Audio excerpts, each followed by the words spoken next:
मगर यूनिवर्स हमेशा केओस की तरफ क्यों जाता है? क्यों टाइम को केओस चाहिए चलने के लिए? क्यों चाहिए डिसऑर्डर या entropy?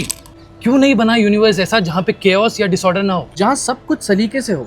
A universe with no chaos at all. A universe with zero entropy for all processes. क्योंकि उलझन का होना ही यूनिवर्स को ये बताता है कि दुनिया में सलीका है, क्योंकि ओवरऑल केओस ही एक छोटे छोटे ऑर्डर क्रिएट करता है।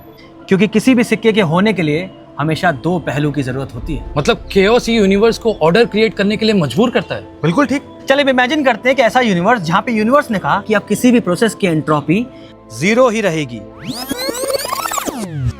तो फिर यूनिवर्स को डायरेक्शन मिलना ही बंद हो जाएगी कि वो किस दिशा में जाए, क्योंकि फिर कंस्ट्रक्शन और डिस्ट्रक्शन में फर्क ही खत्म हो जाएगा। मतलब केओस उस एनर्जी को कैद करके यूनिवर्स को बताता है कि जो हो चुका है वो दोबारा नहीं होगा, और दोबारा होने के लिए एक्स्ट्रा एनर्जी चाहिए, और यही एक्स्ट्रा एनर्जी यूनिवर्स को डायरेक्शन देती है। मतलब केओस ही टाइम क्रिएट करता है कि जो हो चुका है वो पास्ट है और जो होने वाला है वो फ्यूचर है। और अगर केओस ना हो तो एक दिन कोई स्टार बनेगा एटम्स और मॉलिक्यूल्स के ऑर्गेनाइज होने से, और अगले ही दिन टूट जाएगा, क्योंकि बनने और बिगड़ने में कोई फर्क ही नहीं रहेगा।